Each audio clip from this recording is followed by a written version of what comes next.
Wonder who's going to take your job when you leave?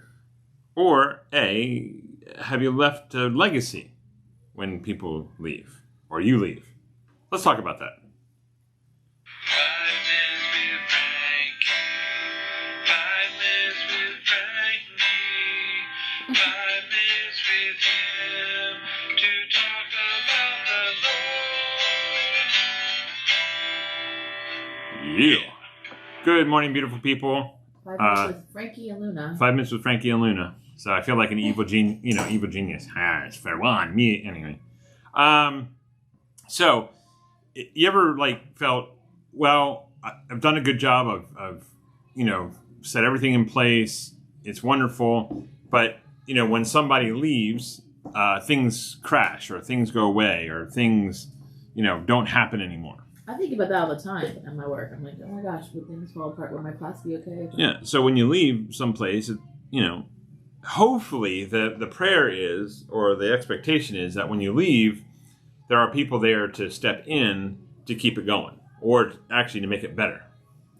And that's my hope every time I leave a ministry, is that I leave it where people are trained enough that if I leave tomorrow, people will be able to step up and take the work on and keep the ministry going.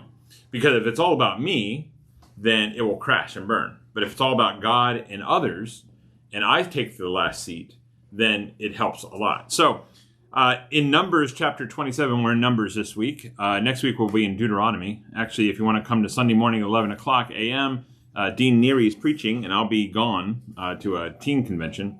Anyway, Numbers 27, 15 through 16 says this. Moses said to the Lord. So this is at the end of Moses' life. This is when the Israelites were going to go into the promised land, and God takes them up on a mountain, and he looks at the promised land, and then he passes away to his fathers. And then it says this. Moses said to the Lord, may the Lord, the God who gives breath to all living things, appoint someone over this community. And so Moses is putting the transfer of power, peaceful power, into God's hands. So he's prepared the people. He's been in the wilderness for 40 years, and he's trained somebody. Anybody know who he was training? Okay, Katie, do you know who he was training? Joshua.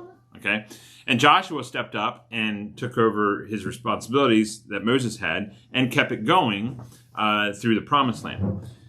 So Moses was very wise, not only because he put God first in his decision of who's going to take over, but he did it before he left.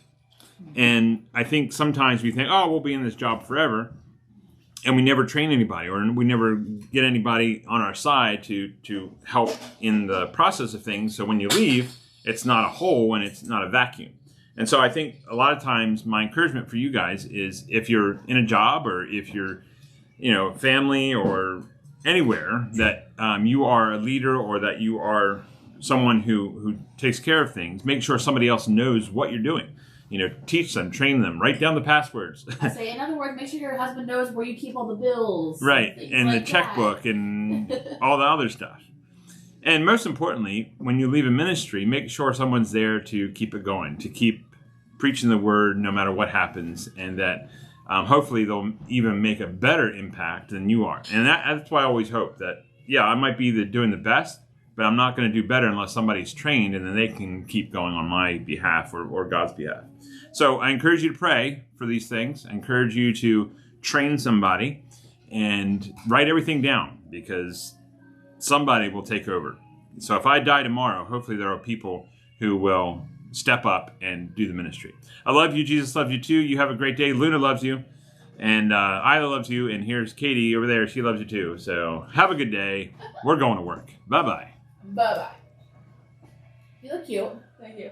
Oh, wow, wow, wow.